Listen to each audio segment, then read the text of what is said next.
Herkese merhaba, Josh in the Kitchen'ın yeni bir bölümüne daha hoş geldiniz. Gene müthiş bir video ile karşınızdayız. Bugün 5 temel yumurta pişirme tekniğini göstermeye çalışacağız sizlere. Yumurta mı tavuktan, tavuk mu yumurtadan çıkar? Birazcık bunlardan bahsedeceğiz. Geçtiğimiz hafta oturdum, düşündüm nasıl bir video çeksek diye.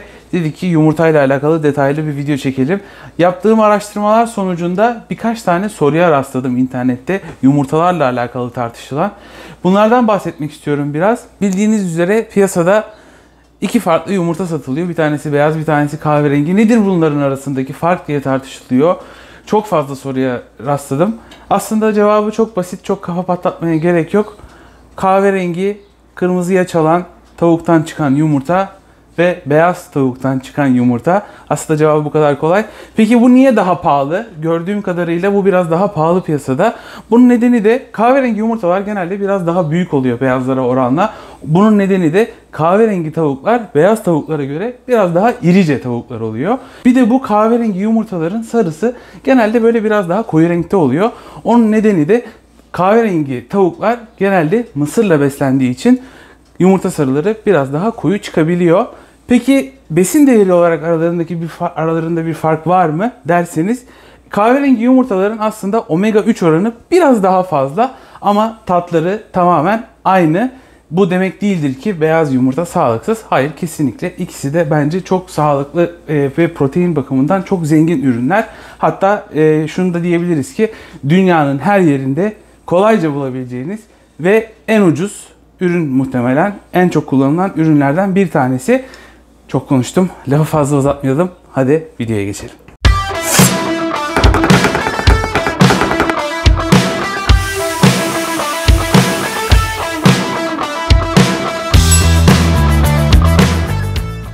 Evet, videomuza başlarken ne yapacağımızdan kısaca bahsedeyim. Bugün dediğim gibi 5 temel yumurta pişirme tekniğinden bahsedeceğiz. Onları göstermeye çalışacağız.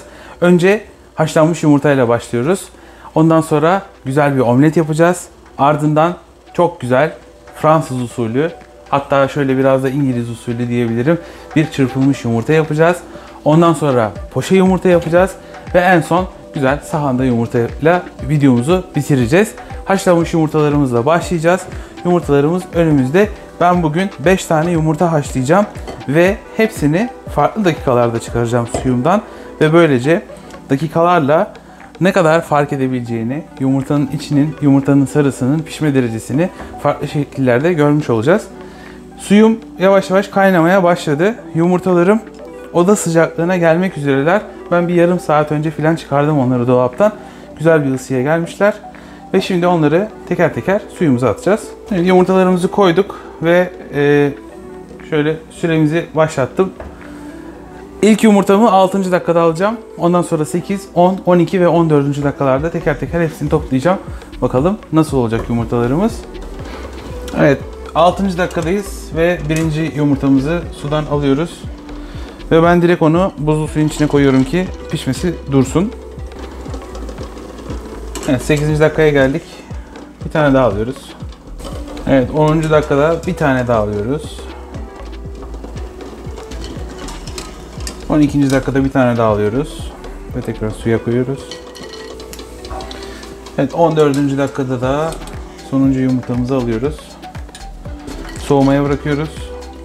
Evet, yumurtalarımız hazır. Ben üstlerine hepsinin kaçar dakika piştiğini yazdım. Şimdi bunları soyacağım ve ondan sonra içinin nasıl piştiğini göreceğiz. Akan suyun altında soymanız faydalı olur. Daha kolay soyulur. Bilginiz olsun. Bunları soyup tekrar geri geliyorum. Yumurtalarımızı soyduk ve şimdi aralarındaki farkı görme vakti. Huzurlarınızda 6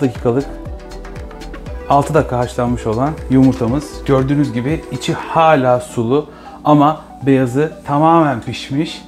Müthiş bir kıvamda. Eğer Eggs Benedict gibi bir şey yapmak isterseniz kolaylıkla bunu kullanabilirsiniz ki zamanında bir Eggs Benedict yapmıştık. Onun da linkini şuradan bulabilirsiniz. Gelelim 8 dakikalık yumurtamıza. İçi hala nemli gördüğünüz gibi ama sarının dış kısmında hafif hafif katılaşma belirtileri var. Gene beyazı tamamen pişmiş durumda. 10 dakikalık yumurtamıza geldiğimiz zaman sarının hafif nemli olduğunu ama artık tamamen katılaştığını görebiliyoruz. 10 dakikalık yumurta açıkçası benim bunların içindeki favorilerimden. 12 dakikalık yumurtaya gelince artık sarıda nemlilik tamamen gitmiş, tamamen katılaşmış ama hala çok güzel bir kıvamda. Hiçbir yeşillik, hiçbir yeşerme yok. Biliyorsunuz yumurtanın sarısı yeşermeye başladığı zaman çok fazla pişmiş demek oluyor. Ve en son 14 dakikalık yumurtamıza geliyoruz. Bu da artık ette well done, iyi pişmiş dedikleri bir kıvam. Kesinlikle ve kesinlikle bir nemlilik, bir koyuluk yok. Ama hiçbir yeşerme de yok gördüğünüz gibi. Beyazı da çok güzel pişmiş. Gördüğünüz gibi aradaki farklar gözle görülür şekilde, bariz bir şekilde ortada. Artık hangisini siz seviyorsanız o şekilde pişirebilirsiniz. Haşlanmış yumurtalarımızı bitirdik ve şimdi omletimize geçiyoruz. Bugün bir omlet yapacağız. Hatta yapmışken bir de Fransız omleti yapalım dedik. Öyle omlet deyip geçmeyin. Aslında omlet yapmak kolay iş değil. Birazcık fazla pişirirseniz kurur ve hoş olmaz. Fransız omleti hele hiç kolay değil. Çünkü bu Fransızlar gerçekten işi abarttılar. Yani omletin üstünde kitaplar yazıldı vesaire vesaire. Birazcık teknik gerektiren bir iş. Bugün bunu göstereceğiz. 4 yumurtadan yapacağız bugün omletimizi. Adam başı 2 yumurta gibi düşünebilirsiniz. Yumurtalarımı bir kabın içine kırıyorum.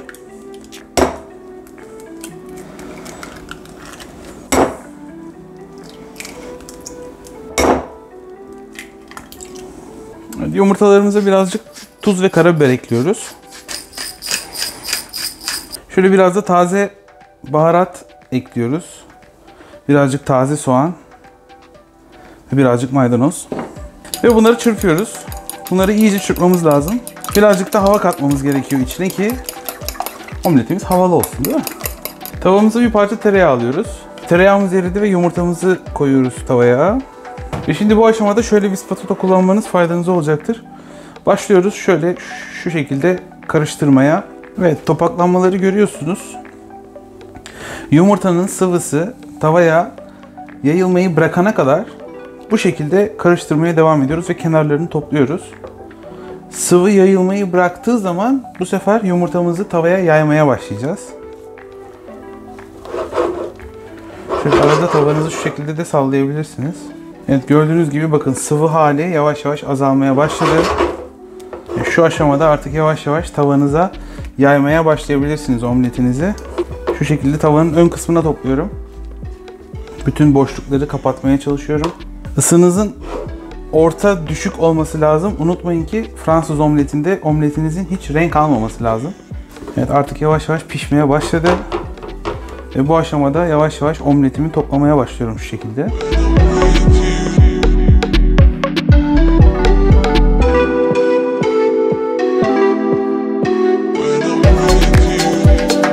Şöyle sona geldiğiniz zaman, tavanızın sonuna geldiğiniz zaman full sarmayın. Şöyle sonunu alıp üstüne katlayacağız.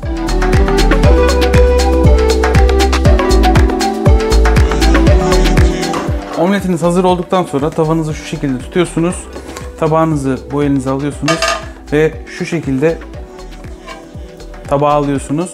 O açık olan kısmı altına gelecek ve böylece güzel bir görüntü elde etmiş olacaksınız. Servis ederken şöyle birazcık toparlayabilirsiniz bunu. Ben birazcık içini göstermek istiyorum size. Tam ortadan kesiyorum.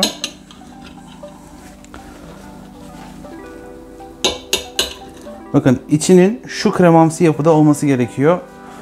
Eğer birazcık fazla pişirirseniz bu kurur ve Fransız omletinin özelliğinin dışına çıkarsınız. Tamamen dediğim gibi içinin kremamsı olması lazım. Fransız omletinin özelliği de bu. Omletimizi de bitirdik. İlerliyoruz.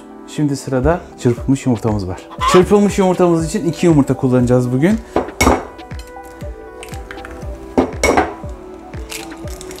İçine tuz ve karabiber ekliyorum. Yani şöyle bir çırpıyorum yumurtalarımı omlette yaptığım gibi. Şöyle bir tencere kullanıyorum çırpılmış yumurta için. Size farklı gelebilir. Dünya üzerinde farklı çırpılmış yumurta teknikleri var aslında. İngiliz var, Fransız var, Amerikan usulü çırpılmış yumurta var aslında. Genelde İngilizler böyle derin bir tencere kullanırlar. Bugün ben o tarzda yapacağım. Bir parça tereyağı alıyorum. Yine tenceremin içine. Tereyağım eridi. Yumurtamı alıyorum içine. Ve şu şekilde karıştırmaya başlıyorum. Eğer ısınız çok fazla ise şöyle ocağın üstünden alıp karıştırmaya devam edebilirsiniz. Benim yaptığım gibi. Şu şekilde karıştırıyoruz.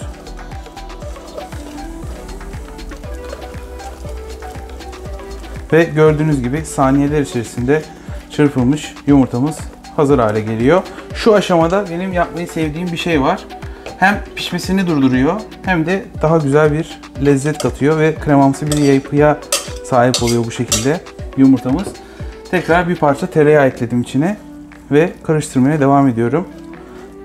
Ta ki tereyağım eriyene kadar. Bir parça kızarmış ekmeğin üstünde servis etmeyi ben tercih ediyorum açıkçası genelde.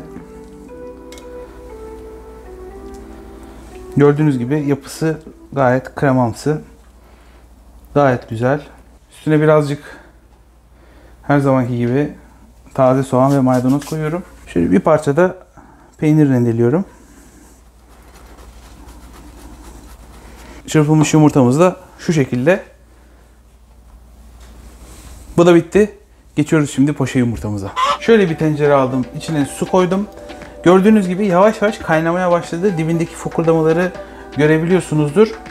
Bu fokurdamalar başladığı zaman suyunuz hazır demektir. Böyle suyunuz iyice fokur fokur kaynamaması lazım.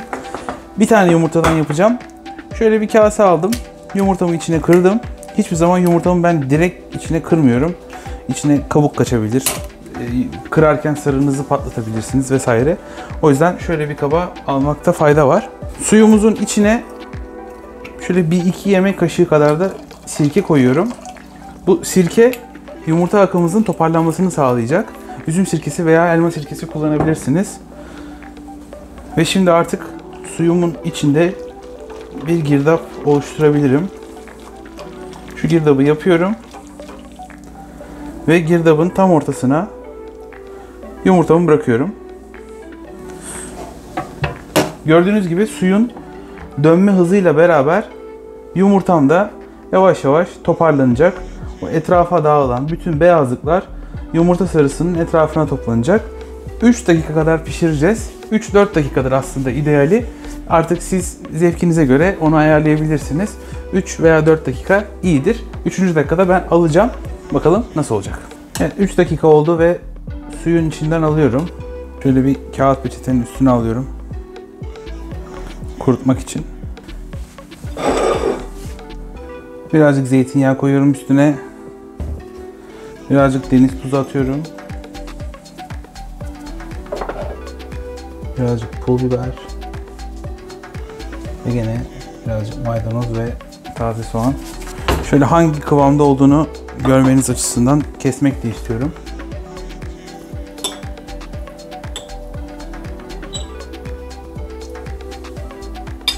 Gördüğünüz gibi 3 dakikanın sonunda bu hale aldı. Siz biraz daha katı istiyorsanız 4 dakikalara çıkabilirsiniz. Ama Eggs Benedict yaparken 3 dakikalık kıvamı gerçekten çok iyi. Tavsiye ederim. Poşeyi de gördük ve artık son olarak fried egg yani kızarmış yumurta yani sahanda yumurta artık hangisini söylerseniz ona geçiyoruz ve ondan sonra da videomuzu bitiriyoruz. Küçük bir tava aldık. Tek yumurtadan yapacağız. Gene şöyle bir kase aldık ve yumurtamızı gene kasenin içine kırıyoruz. Gene bir parça tereyağı alıyoruz. Bu arada bu yaptığım bütün tarifleri siz tereyağı yerine sıvı yağ veya zeytinyağı kullanabilirsiniz. Artık hangisi hoşunuza gidiyorsa. Benim tereyağı hoşuma gidiyor böyle yumurtalı tariflerde. O yüzden hep tereyağı kullanıyorum. Tereyağımız eridi. Ve tek yumurtamızı tavamızın içine alıyoruz. Şöyle 1 dakika kadar pişiyor. Şöyle dibi iyice bir koyulaşsın, tutsun tavamız beyaz yumurta akını. Evet bakın şu aşamada hala birazcık sarının birazcık pişmeye ihtiyacı var. Şöyle 1 yemek kaşığı kadar su koydum içine ve kapağını kapattım. Su içeride bir buhar oluşturacak ve sarının güzelce kaplanmış, güzelce pişmiş hale gelmesini sağlayacak. 2 dakika daha bırakıyorum. Ondan sonra tekrar birlikteyiz.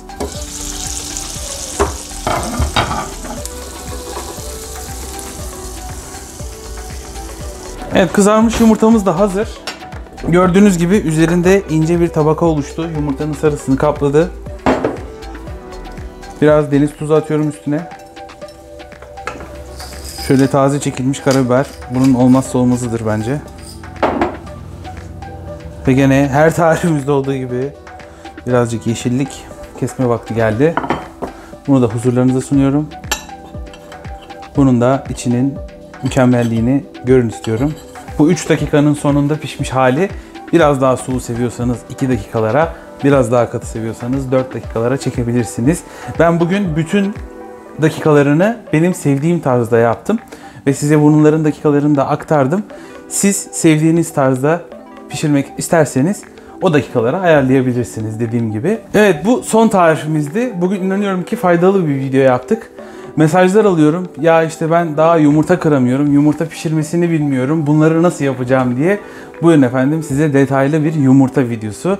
Artık inanıyorum ki yumurtalarınızı güzel pişirebileceksiniz. Bugün 5 temel yumurta pişirme tekniğini gösterdik sizler için.